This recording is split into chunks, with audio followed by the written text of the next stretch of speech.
Do you want?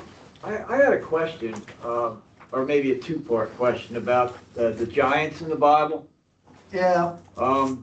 I had heard something, I don't know if it's true, but I know that there's stories of them, or some of them, mating with, I didn't think they could reproduce, but I know there's stories in there where some of them did, but I also heard something about that after the flood, that giants are still searching for souls to invade because they're mad that they all were destroyed in the flood.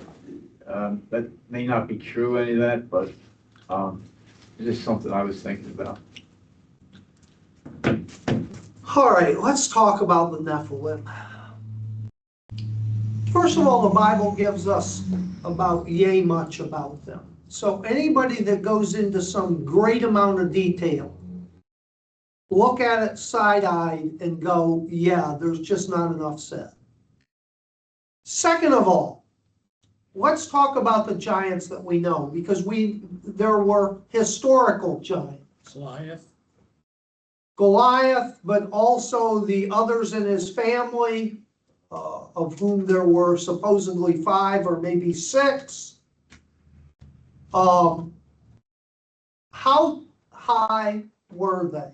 6 How feet, tall were they? 6 or 7 feet. Cubits, Well, 12, weren't some of them 12 feet tall? it says that they were what? So many cubits. 6 cubits. What's a cubit? Right now it's 18 21, inches. 21 inches, 18. Well, for most, for a 5'9" individual, it's about 1.5 feet. So if they were 6 cubits, how tall would they be? 12. 9. 9 foot tall. But was the average person 3,000 years ago 5'9" or 6 foot? No, they were short, weren't they? 4 foot. Not 4 foot, but even in the American, if you ever go up to the border with Canada and go to the forts, Fort Niagara and all of those, they have actual uniforms from men who served during the war of 1812 and the Revolutionary War there. What was the average size of an American male? 5'4". 5'3". Smaller. 5'6". Smaller. 5'2". 5'2" Wow. and 120 to 130 pounds. That was the average height for an American. That was in a time when food was more plentiful than it was 3,000 years ago in Israel. And everything about human size has to do with how well you get nutrition when you're a child. Children, if everybody in the society is fed very well when they're children, you grow bigger. So that means if I ate more veggies, I'd be 7 or 8 feet tall. No, but it means that how many people today are 7 foot or more tall? Not a lot. A lot compared to them. Not many. Abraham Lincoln was considered a giant in his day. This much taller than any other man in his division. How tall was Lincoln? 6'3" Is a person who's 6'3" today a giant? No. No. They're tall, they're over average, but that is not a massive person. When you start looking at some of these football players and basketball players, how tall are we talking these days?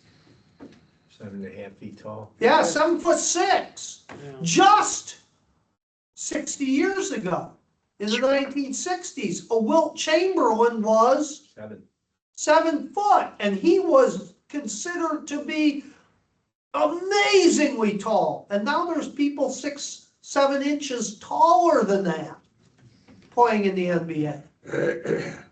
So if you extrapolate back from a 6-foot man having a 1.5 feet to a 5-foot man, how long would their cubit be? About 15 inches rather than 18 inches. That's here to here. That's here to here. So if their cubits were 15 inches and Goliath was 6 cubits tall, how tall would that make him? Well, 1.5 times 6, I'm sorry, 1.25 times 6 is what? What's 1/4 of 6? 2. That's a third. Third. That's 1.5. 1.5. So 6 plus 1.5 makes 7.5. 7.5. Goliath may have been 7.5 feet tall. Would that have been an amazingly big man? Yes. Yes. But would it have been something that's unbelievable? You couldn't possibly have a 7.5-foot man. How many 7.5-foot men are there today? A lot. A good number. the man in Ripley's, believe it or not, what, 8'5" or 8 foot? He was over 8 foot, yeah. Oh, I forget the exact inches over 8 foot. Yeah. Look at Andre the Giant. My gosh. Yeah. Yeah. I was listening. Anybody? Because I was a kid and I loved it. The $6 Million Man. Yeah. They had the episode with the bionic Sasquatch. Oh, yeah, I remember that. Do you know what they used for the Sasquatch's feet? Andre the Giant's actual feet. Oh, yeah. 24, size Sorry. 24 feet. Big boy. Man, that must have been expensive shoes. Yeah, that's custom made. Oh, So, yeah. so let's get one thing straight. Let's go to Matthew chapter 22, verse 30.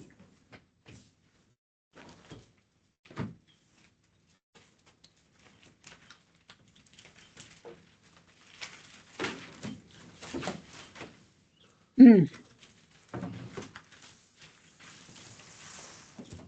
By the way, was that the same that Caleb and Joshua and the spies came up to, where they were called giants also? Were they not Nephilim? It doesn't seem that way. Yeah, I didn't think It so seems like they were just bigger. Now, understand, and I'm going to give you Rome is geographically what kind of nation? Italy today. Italy. You mean it's hills? It's built on hills. That's true, but where does it sit? Northern section of Italy. It is a Mediterranean people. Mhm. Most Romans were not massive people. The Roman army was not victorious in conquering the world because it had huge, muscle-bound soldiers of incredible size and strength. Why did Rome conquer the world? They were organized. Because they were organized. They fought in phalanxes where they protected each other. They made shield formations. They used spears, and then later the glacius, the short sword. They defeated Germany, the Germanic tribes. But what were the Germanic tribes like? The northern European peoples of that time, much larger. They probably had 6-8 inches on the average Roman soldier. They like the Mongols. Well, the Mongols were these were the people from the Norse, Northern European ancestry. And they were huge individually. So if it was a Roman soldier one-on-one against these huge barbarians, They'd lose. they probably lose, because these guys were closer to 6 foot. They would be average in our time. What's the average male in America today? 5'9". 5'8". 5'9". Maybe 5'9.5" now. But these guys would have been very much like us. So if you're a 5 foot guy, 120 pounds, and you see a guy that's 5'9", 5'10", and he weighs 180 or 200 pounds, how do you count them? A giant. You count them as giants. Especially if you see a bunch of them coming at you. You all know my son-in-law, right? Mhm. When he walks into a room, people go, whoa. So again, you've got to put it in context of the size of the people in that day. But what does Matthew 22:30 say? For in the resurrection, they neither marry nor are given in marriage, but are like angels in heaven. So what is Jesus saying about angels? They don't reproduce. They're not Right, male that's or what I always they're not thought, male yeah. or female. They are not male or female in the same way that human beings are. They do not sexually reproduce. In fact, angels do not reproduce at all. How many angels are there? The same as there was at creation. The Well, exact amount that God created. When it says that he made humanity in his image, what is part of Genesis 1:26 when it says, let us make man in our image? we're three entities: You know, body, spirit, and soul. Well, first of all, that we have a component that the animals don't have. We are our body, soul, Spirit we have, and spirit. or God conscious. So, what is the body? What's the body? Flesh. That's pretty self-evident. This stuff right here. What's the soul? Mind. Like self-functioning Our consciousness. things, conscious. Our will. Yeah, Will, intellect, and emotion. yeah, it is our ability to choose, to know, to apprehend, to be self-conscious and self-aware. Do animals choose? Yes. Anybody here had dogs? Yep. Certainly cats. Hmm. Do cats and dogs choose? Yep. Yes, they do. They can look right at you and go, no, I ain't gonna do that.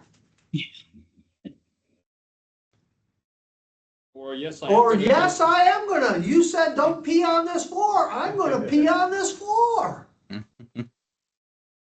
Our governor said God is neither man nor female. So what is, Supreme Court can't define it, so. yeah. Okay. So what then is spirit?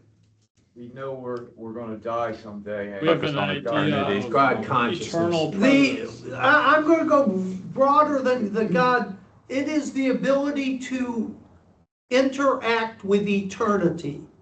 That's the thing from Ecclesiastes 3. For God has set eternity in the hearts of man. What verse is that? 3:11. 3:11? Yeah, Ecclesiastes 3:11.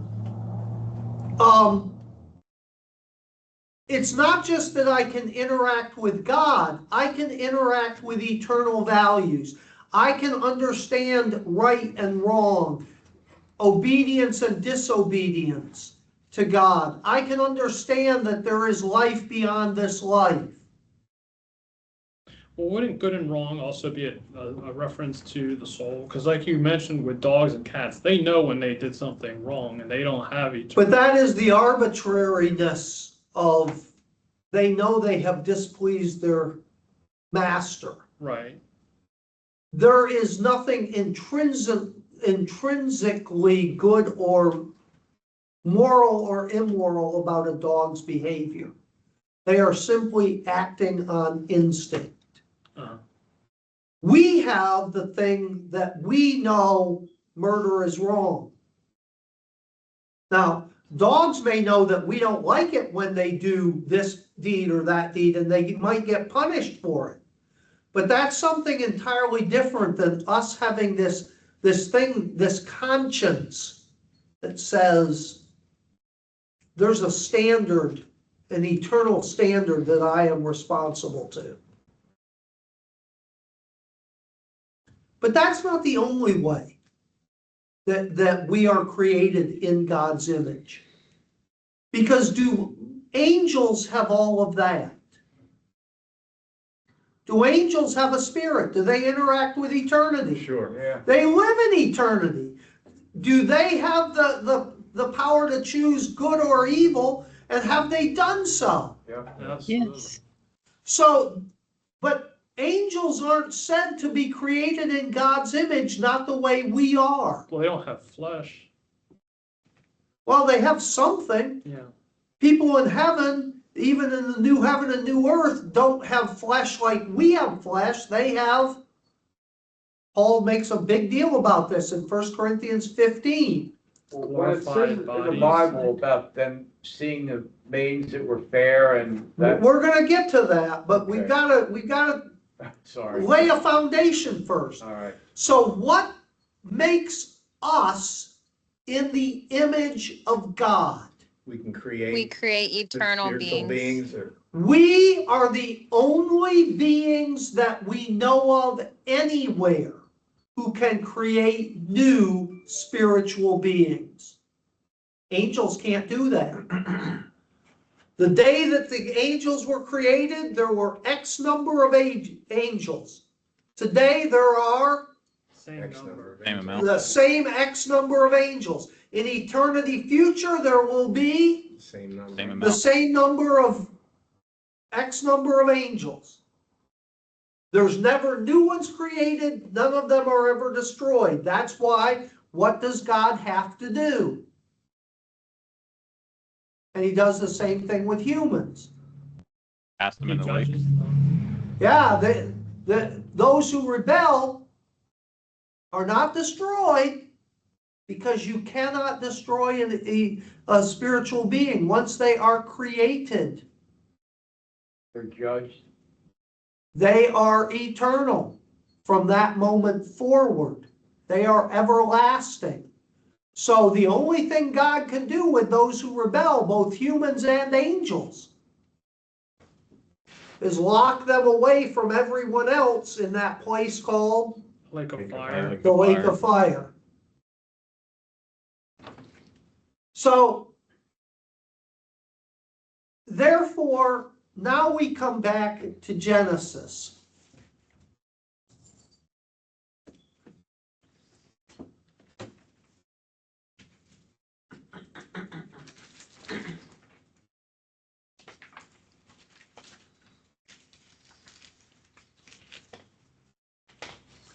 Genesis 6:2.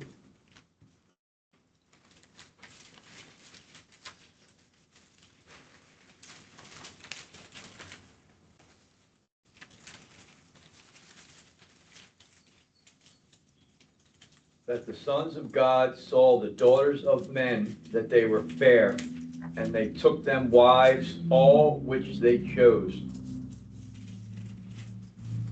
That's what I was talking And then it goes on to, my spirit will not always strive. Now, therefore, there are some, and I believe erroneously, who identify the sons of God and the daughters of men. You've got to define who are the sons of God and who are the daughters of men. Well, there are some who say, who are the sons of God? Angels. Angels.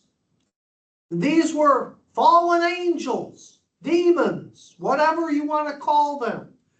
And who were the daughters of men? I would say daughters of men. human women. Now, when you say sons of God, though, you just said that there's no male or female in angels. But there, now we come up against Jesus saying the angels are not sexual beings. Could they They take do the, not marry or give in marriage. could they take the body of a human? Well, now you're getting way off into speculation. Well, could they? Who knows? But does the Bible say anywhere that they do that? So, is there another interpretation for who are the sons of God and who are the daughters of men? What is Genesis, especially between Genesis 3 and Genesis 6, all about? The fall and punishment. The continued fall of the human race until we get to Genesis 6 and God says And more. the whole world was thought of nothing but evil all the time. Was there ever a division in humanity anywhere between Genesis 3 and Genesis 6? A division? I'm not sure what you mean by that. Were humanity ever divided into two groups? Yeah, good and bad, and only Noah was good. The rest of the world was No, Men and women? no. believer and unbeliever. Was there ever a place where God said there's this group and there's this The group? Jews God's and chosen and- non-Jews? No. Jews will be Way, thousands way. and thousands and thousands of years later. I would say good and evil. There's people that believe God or Nope. Say there's male and female. Let's go to Genesis 4. Before Genesis 3. The sons of Genesis- Cain. Genesis 3.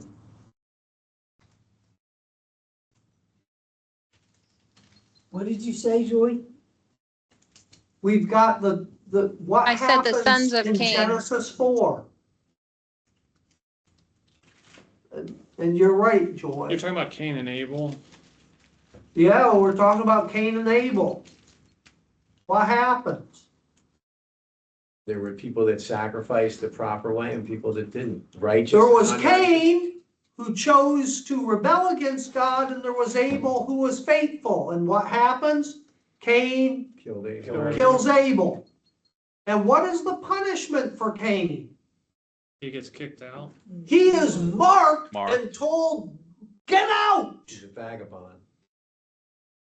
And what is, then there's the godly line, Abel is now gone. Seth. There's the third son, Seth, who becomes the godly line. And what are they told? Don't kill them, but don't. Are they supposed to hang out together? No, what was Cain done? Marked as a murderer. Get him out of here. He's supposed to go. So you have the godly line of Seth and you have the ungodly line of Cain. And humanity is divided by that, right?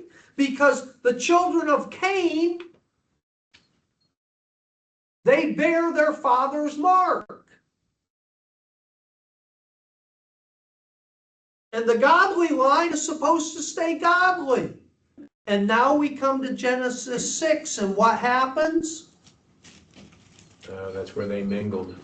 The sons of godly God. line. Who are the sons of God? The sons of Seth. Cain. Sons of Seth. The sons of Seth. Oh. Remember where it talks about how in the New Testament it goes through and it gives the thing. Luke's gospel goes all the way to Adam. Who is Adam called? Son of God. The son of God. Adam, the son of God. And then who's next in his line? Abel. No. Seth. Seth. Seth, because Abel was killed. Oh, so Cain is where the girls are So coming from? you've got this line of the sons of God through Adam, Seth, all the way down to, in Luke's gospel, who? Jesus. Jesus. But what happens at some point? The godly line of Seth, the sons of God, It's corrupted. begins to intermarry with The daughters of the daughters of man. In other words, Cain. Cain's lineage. Oh, so that's what they're talking about. That's, I can't bring myself to say that it was demons when Jesus is so clear that that angels don't marry. They are not sexual beings. That's what I didn't get, but now it makes sense. Yeah, there's, Now, let's go to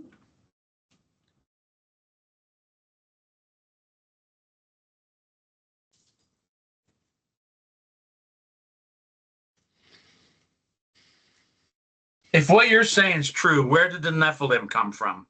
from them.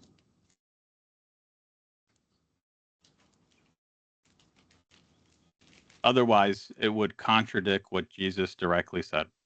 And there is a book that's out there that folks tout about, which is like the Book of Enoch, which is satanic. It has doctrines that completely say opposite of what Jesus says, that really expands into this whole idea for giants and Nephilims, and it's just no different than like other mythologies you would read about Greece and Athens and Zeus and all that other jazz. But it's just Satan working. Look at Numbers 25 and then Numbers 31:16.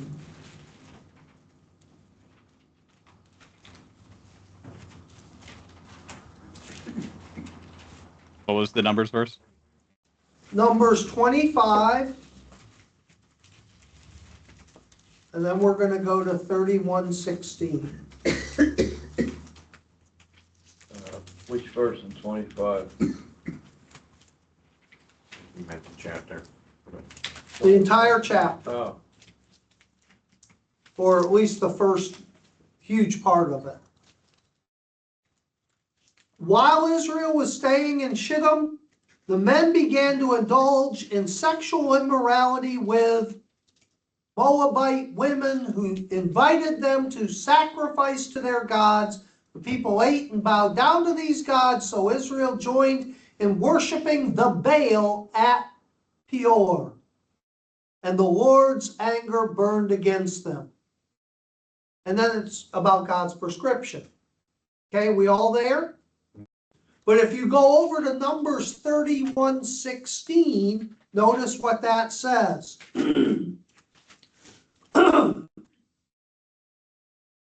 behold, these caused the children of Israel through the counsel of Balaam to commit trespass against the Lord in the matter of Peor, and there was a plague among the congregation of the Lord. So why did the men of Israel begin to take Moabite women as either wives or concubines and produce a whole bunch of children who were a combination of Jewish Moabite? Why did that happen?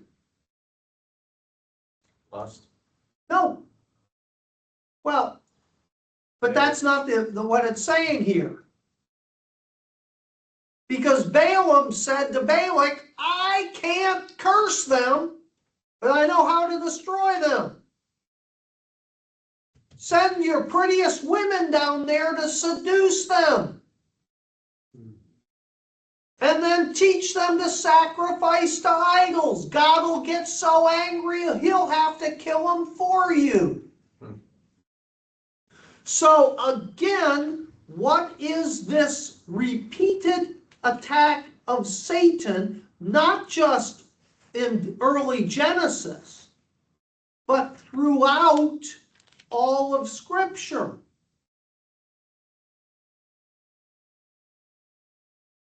To intermingle God's people with pagans, to disobey God. And where does that tactic of Satan go all the way back to? Garden. Genesis 6:1 and 2, the sons of God, the Seth line, intermingled with the sons of men or the daughters of men. And it's always who's the daughters always? The bad They're people. always the bad ones. Because Satan exploits the women to bring about that destruction on God's people.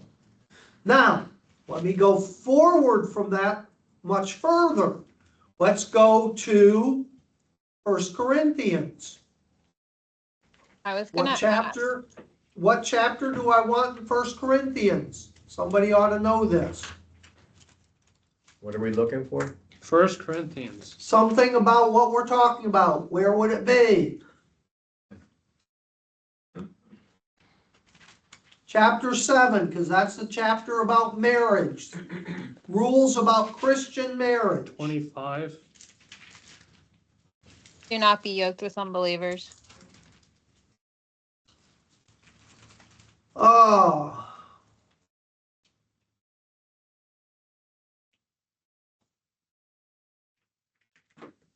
Seven, eight, somewhere around there. Verse 39.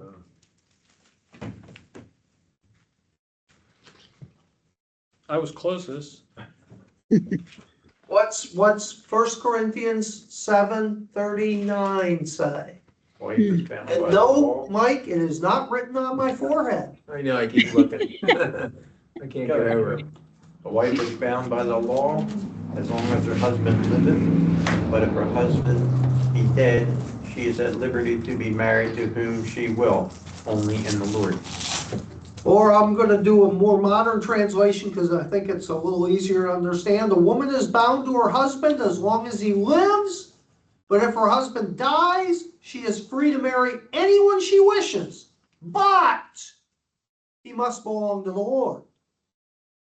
So what is the thing here? If you are a Christian and you're a widow or a widower, and he's talking about that because most people who are not widows or widowers, who picked their spouse? The family. The family. So he's not talking about children. You're free to, because in that culture you didn't. Your spouse was picked for you. Now you're full adult, your spouse has died. You can pick whoever you want, but Make sure they're a Christian. You they've can't got to be a intermarry. believer. Yeah. They've got to be a believer. So again, this whole idea of intermarrying. Did the groom get the pick, or was that also arranged by the family? Well, usually the groom was as well. So let's say you're a widow. How are you going to pick someone? Because it seems like everyone else has already been arranged for. How would you pick someone? Someone else died? Yes. Oh. Let me say, in the church, I've been widowed now for what? Coming up on 12 years, 11 and a half years. If this was 300 years ago, early 1700s, late 1600s, time of the Plymouth colony, what would have happened? What would be expected after Kathy's death? For you to marry again. Within 6 months or so, they would expect that the person remarry. Wow. If it goes beyond a year, the elders would be knocking on the door saying, "What's wrong with you? You need to get married." We need to repopulate, right? Well, both that and you need someone Take care of you. to be caring for each other. You can't do this. If you're on your own, you could be a burden to us. So even if you're beyond, I was what, 55 when Kathy died. Most 55-year-olds don't have children. Kathy certainly wasn't going to be having more children at 55, even without her health issues. So it wasn't with a 55-year-old about populating. It was about having stability in the community. Couples that can support each other and care for each other and are more stable. I see that all the time. Thankfully, my daughter and son-in-law live with me, but just little things in our modern society. When I have a car that's having a problem, it's a real pain for me to deal with it.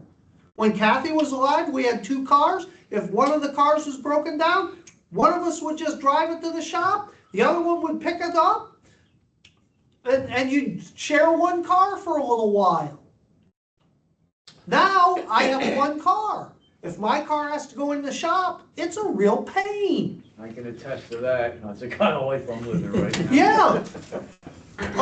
So again, just in little things, for them it was much more of a thing. If you don't have a spouse, who's doing the half of the work that's, somebody's got to go out and be and hunt some meat for us.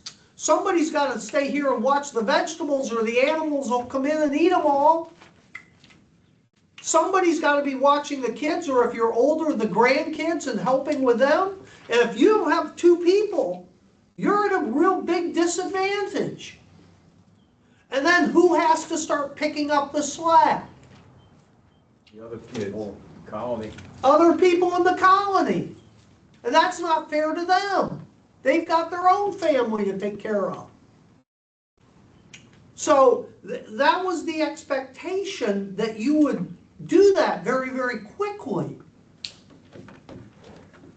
Because that made, and now you've got another problem. Let's say I don't get married.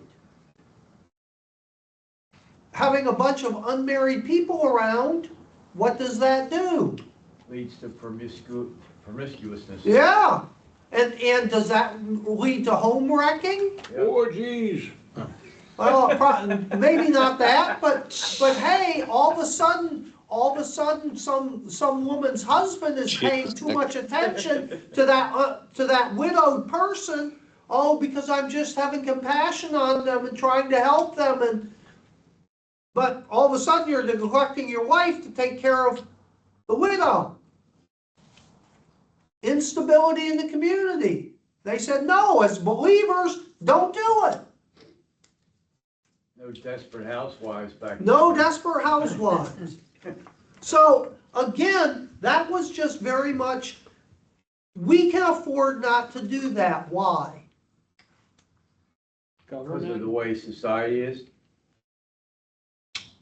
Because we are such an affluent society who has so much that we on the edge of survival most of the time. No. No.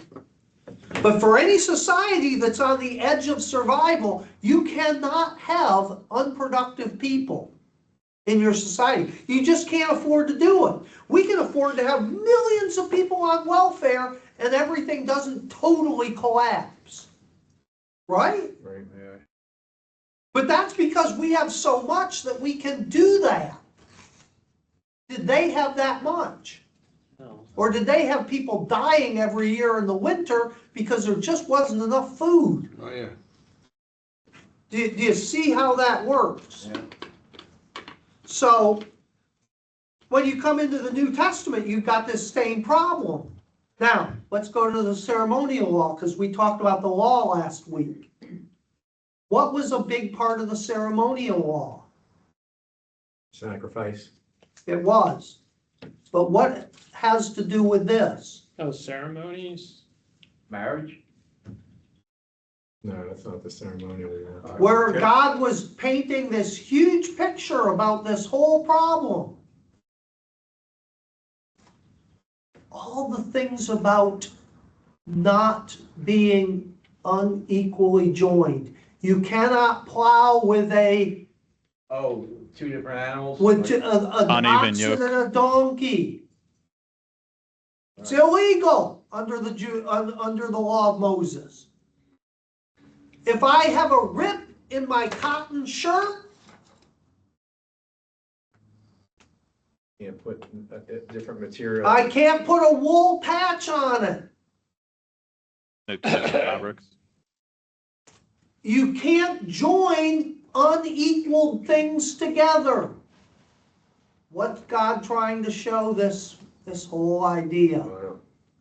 Yeah, unevenly yoked. This whole idea. And when you come to the New Testament, Paul points that out. Do not be unequally yoked. And that's with the wineskins too. The wine, you can't put new wine in old wineskins.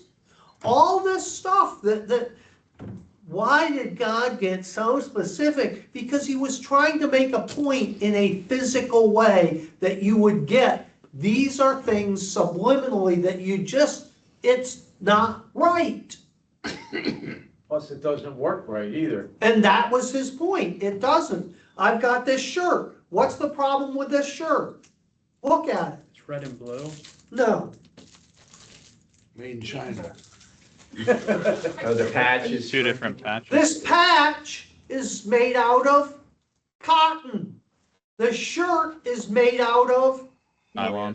polyester, nylon blend, some kind of artificial blend. What happens with this when it goes into the washer and dryer? Shrinkage is different. It doesn't shrink. But the What cotton happens to does. the patch when it goes in? Shrinks So down. now this patch is all bent up here because you've attached two different materials. So it is a visual representation that God's saying, you need to be, they're there, you're here, don't cross over. Do people listen to that today? Of course not. No. They didn't back then either. And they didn't back then. And so Satan continually uses this same thing that goes all the way back to Genesis 6. Sons of God, the godly. Daughters of men, the ungodly. Put them Right. together. Right. Wow. Do you think also Paul was trying to convey that when he was talking about be in the world but don't be of the world?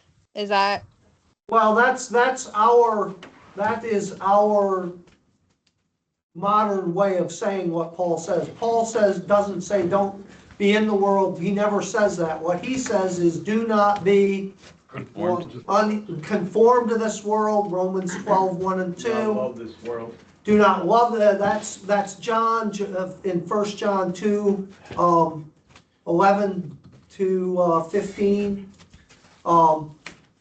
But where he says, do not be unequally yoked together with unbelievers. Is that just in marriage? No. No. No, that's like Relational. business partnership. Everything. Yeah. Be very careful if you're going into business with an ungodly person. Yeah, You'll get burned more times than I not. resemble that. They'll pull you down. You shouldn't go into business. If you're a believer, you shouldn't go into business. Let me give you a reason why. What does every human being have? Sin nature. A sin nature. Every human being, we are born with a sin nature. A 2-year-old, a 1.5-year-old, even a 1-year-old child, do you have to teach them to be selfish? No. Do you have to teach them to get angry and throw things? Nope. Teach them not to. Do you, as they get a little older and can speak more, do you have to teach them to lie? Nope. In fact, as you said very kind of half-heartedly, but it's entirely true, you have to teach them not to. Right. And it's very hard. Yep. So every single person has a sin nature, Even Jesus? except Jesus. That's where his divine birth comes in. Mhm. What else does an unsaved person have? No God conscience. Other than a sin nature, what else does a unsaved person have? Don't have the Holy Spirit for conviction. But you said that they have, not don't have. Don't have, no? 0. They have nothing else. They have the sin nature. That's what dominates them. What does a believer have? Holy Spirit. Holy Holy Spirit. Spirit. First of all, a believer still has a Sin And nature. sin nature. We were born with it. Is that destroyed by believing? No. Yeah. Wish it was. White sins. That won't be believed till, that won't be, gone till glorification. What else does a believer have? Spirit. And what does the Holy The new Spirit nature. bequeath? The new A nature. consciousness. A new nature, a spiritual nature, a Christ-like nature, Scholars here. right? Any man that does not have the Spirit of Christ, he is none of his. So that means if you are in a relationship with an unsaved person, how many sin natures are there in that relationship? Two. Two. How many spiritual natures One. are? One. So every single moment of every single day, you are outnumbered 2-1. Yep. Every single minute, outnumbered 2-1. Would anybody here like to fight an ongoing, unstoppable battle 2-on-1? Yeah. Anybody think that that's going to end well for them, fighting an ongoing, never-ending battle where there's two of them and one of you? Mhm. I tried. No, thank you. The odds I will didn't never do be in too your good. favor. Yeah. If nothing else, what can 2-on-1 always do? Two's gonna Gang kill the up. one. Bad one will bring the good one. Well, down. it's not just they can gang up, they can wear you down. Yeah, Remember in the wrestling things from years ago, they used to have the tag teams. tag teams. And they try to drag the one guy away from his partner, and then the two guys would just keep coming in and pounding While on the ref same walked the other guy. way, Right. And the one guy be over there, tag me, tag me, tag me. He'd Well- be reaching. Yeah. But I would get away from the Bible study then. not really. Because you, if you're a Christian, don't even have somebody to tag out with. Yeah. The sin nature, the two of them, always have somebody to tag out with. When your sin nature isn't fighting you, their sin nature can fight you. And sometimes they can gang up and both fight you at the same time. Yes. But when they start getting tired and the spiritual nature start getting tired, they can just back off and go back and forth on you till you're so exhausted that what happens? You give in. That's exactly what we're talking about with Balaam. Send those pretty women down there. The first time they came down, what probably happened? No way. No, you're the enemy. But so, you know, who in the Bible is that their story?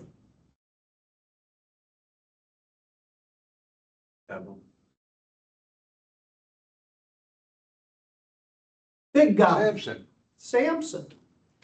He Delilah. just kept Yep. going back and going back, and what happened with Delilah?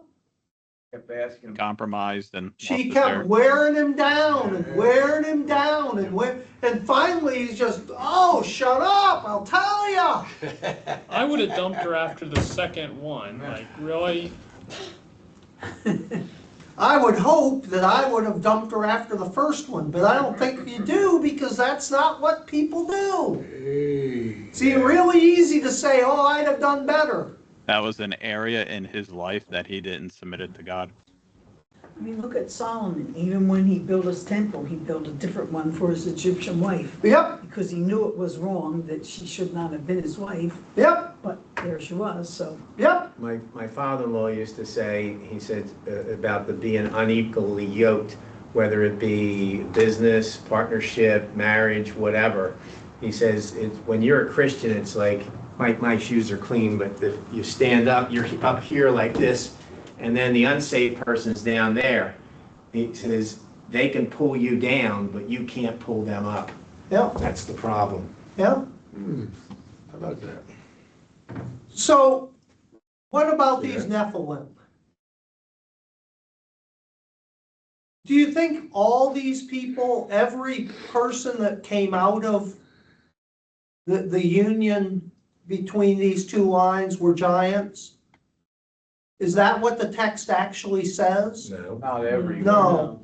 It says that out of them came. Were these exceptional people even within that joining?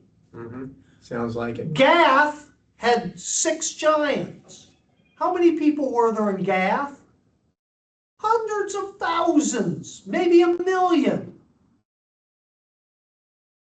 from the Philistines.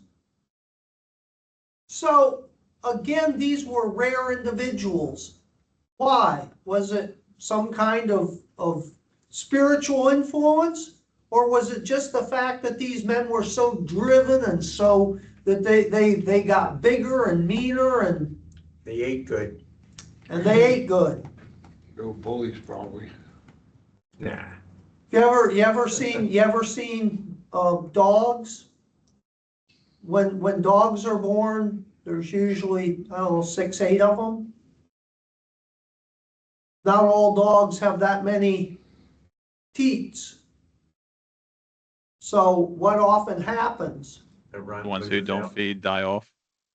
or at least they get small, they feed after everybody else has had all they want. And they sit out there whining and waiting their turn. And what happens to the ones who start out just a little bit bigger than the other ones? They're the tougher They get ones. bigger. They get first and they get bigger, and the disparity between them Widens. More and more. in a society where evil triumphs, what happens in that society? The evil gets stronger. The people who are aggressive get the most. In a society that's ruled by people who are trying to be righteous, what happens? They Smaller, get smaller. bigger down. People try to help one another, and what does that do? Throws out the balance. It keeps, if I'm concerned about my brothers, do I hog everything to get really big? Or do I share? Share. So people survive well. More people survive, everybody goes ahead a little, but do you grow giants because the runts were killed off to give everything to the giants? Can you see how, even in that, Satan uses natural processes to bring about? What was the size of horses 30,000 years ago? Probably smaller. Size of large dogs. Why? How big are horses today? What's the biggest horses out there? Clydesdale. 17 They are hands. not. Actually, Belgians and Shires are larger than. Clydesdales are one of the smallest heavy breeds, believe it or not. Belgians and the biggest horse ever was a Belgian named Samson, who was 22 hands tall. A hand is 5 inches. Whoa. So what's 22 times 5? 110. I'm sorry? 110. 110 Yeah. inches. 22 10 feet. times 12 divided by 5 equals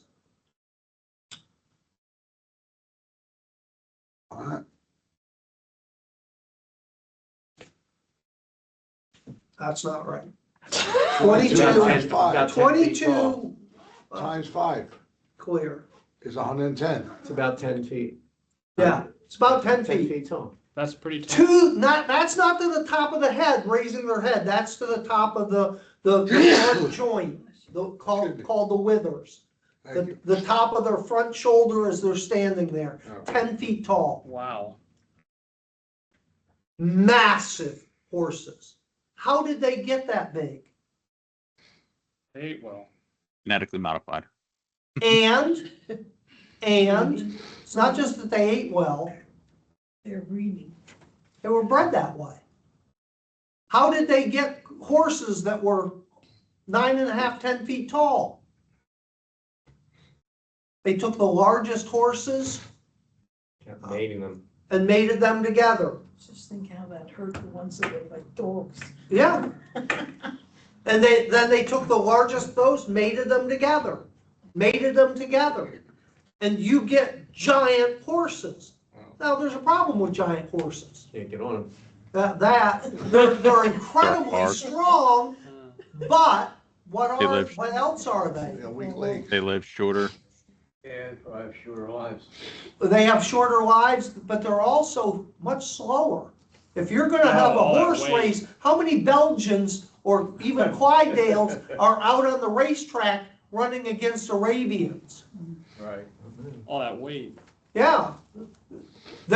If you wanna plow a field with a horse, you don't want an Arabian. If you wanna run as fast as you can get from here to wherever, Philadelphia, you want an Arabian. So different, but if you're just breeding massive people, you can do it. It's like a tractor trailer versus a race car. Yeah.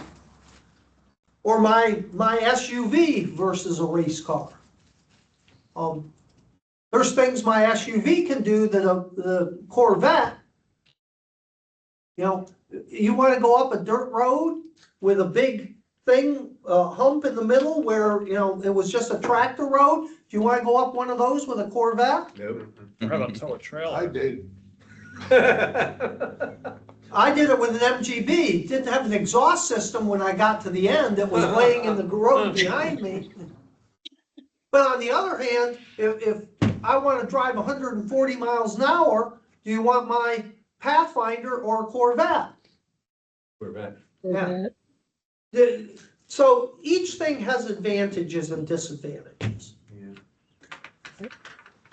I hope that helps Yeah, that to was great. explain. Yeah. I do have one question for you. At the end of that verse of 1 Corinthians 7:39, does your version say in the Lord? Yes. Okay.